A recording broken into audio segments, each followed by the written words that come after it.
এই মন্দিরে পুজো দিতে আমার খুব ভালো লাগছে। আমি লোকনাথ ঠাকুরের সব গান জানি, কারণ আমরাও লোকনাথ ঠাকুরের অনেক উৎসব করি এবং বিশেষ করে অমৃতি তার খুব প্রিয় খাদ্য, সেটাও আমি জানি। এবং আমাদের দু একজন মিনিস্টারও ভীষণ ভালোভাবে পুজো করে, আমাকে ভোগ পাঠায়। আমরা যেটা আজকে করলাম চাকলা ধামের উন্নয়নের জন্য, মন্দির চত্বরে প্রবেশের দুটি নতুন গেট, ভোগ বিতরণের জন্য একটি নতুন ভোগ ভবন, পুরনো ভবনটিও সংস্কার করা হয়েছে, নতুন টিকিট কাউন্টার, 28টি নতুন ফুলের দোকান, মন্দির সংলগ্ন পুকুরে সৌন্দর্যায়ন এবং সংস্কার, এইসব কাজে 5,15,00,000 টাকা খরচ হয়েছে। এই কাজটি যারা করেছে তাদের আমি অনেক ধন্যবাদ জানাই। এছাড়াও এর আগে আমরা 3,72,00,000 টাকা খরচ করে মেন গেট, মন্দির চত্বরের সৌন্দর্যায়ন এবং গেস্ট হাউস সহ অনেক কিছু আমরা করেছিলাম।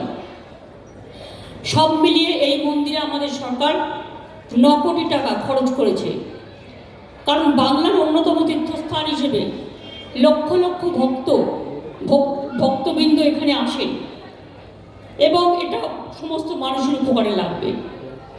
বাবা লোকনাথের আরেক ধাম কচুয়াকেও আমরা সাজিয়েছি 15,60,00,000 টাকা দিয়ে, যাত্রী নিবাস, ডালা আর্কেড, প্রাচীর রাস্তা সহ অনেক কিছু করেছি। এছাড়াও আজকের এই প্রোগ্রাম থেকে বাদুরিয়া, আমডাঙ্গা, চাঁদপাড়া ও মিনাখাতে রুরাল হাসপাতালে 4টি ব্লক পাবলিক হেলথ ইউনিট আমরা করলাম।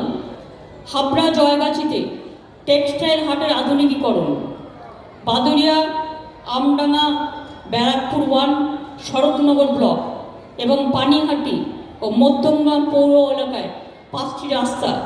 আমি সকলকেই অভিনন্দন জানাই এর জন্য।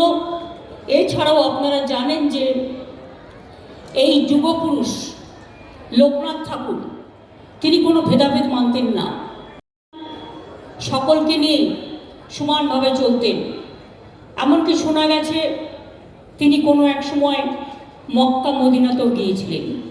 সুতরাং এই যে লোকনাথের ধর্ম হচ্ছে মানবতার ধর্ম, ভালোবাসার ধর্ম, সম্প্রীতির ধর্ম, সব মানুষকে কাছে টানার ধর্ম।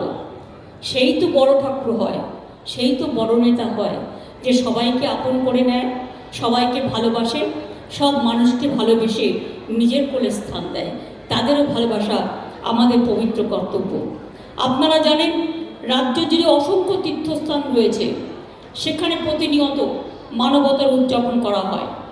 বর্ণ ধর্ম নির্বিশেষে মানুষ সেখানে মানবিক আশ্রয় খোঁজে।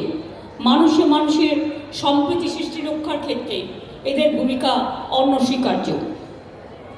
তীর্থস্থানগুলির উন্নয়নে আমরা বিশেষ পদক্ষেপ নিয়েছি। ঠাকুরবাড়ি মতুয়া সম্প্রদায়ের সার্বিক উন্নয়নে নানা পদক্ষেপ গ্রহণ করা হয়েছে। ঠাকুরনগরকে ঢেলে সাজানো থেকে শুরু করে মতুয়া বিকাশ পর্ষদ গঠন, হরিচাঁদ গুরুচাঁদ বিশ্ববিদ্যালয়, পিয়ার ঠাকুর সরকারি কলেজ, ITI ও পলিটেকনিক কলেজ, ব্রিজ, রাস্তা, জল প্রকল্প, ফুলমন্ডি, বিদ্যুৎ সাবস্টেশন কি না করা হয়েছে। মধ্যমগ্রামে ঠাকুর অনুকূল চন্দ্রের সৎসঙ্গ আশ্রমের জন্য আমরা বিনামূল্যে 5 একর জমি দিয়েছি। ডানলপ এলাকায় ওঙ্কারনাথ মিশনের সামনের রাস্তাকে আমরা ওঙ্কারনাথ সরণি নাম দিয়েছি। ওঙ্কারনাথ তোরণ নির্মাণ করে দেওয়া হয়েছে, তার জন্য 3,20,00,000 টাকা খরচ হয়েছে।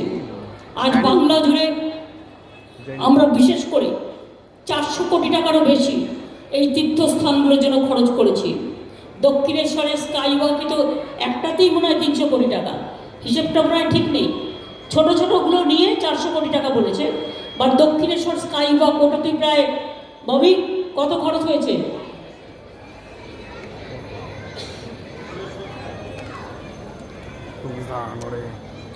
শুধু দক্ষিণেশ্বর স্কাইওয়াকে প্রায় 80 কোটি 90 কোটি টাকা খরচ হয়েছে। কালীঘাট মন্দিরেও স্কাইওয়াক হচ্ছে। তারাপীঠ মন্দিরের জন্য আপনারা দেখবেন আমরা সব করে দিয়েছি। এমনকি পাথর চাপড়ি, ফুরফুরা সড়ক, তার ডেভেলপমেন্টের জন্য আমরা অনেক কাজ করেছি। গুরুদ্বারা, তপশিলি বন্ধু বলুন, জাহের খান বলুন, মাঝি থান বলুন, যেখানে যেটা প্রয়োজন আমরা সবটাই করেছি। শ্মশানঘাট নির্মাণ থেকে শুরু করে, বেরিয়াল গ্রাউন্ডে প্রাচীর দেওয়া থেকে শুরু করে, মাঝি থান সংরক্ষণ থেকে শুরু করে, আমাদের সব কিছুই, জায়ের থান সংরক্ষণ থেকে শুরু করে সব কাজগুলোই আমরা সুষ্ঠুভাবে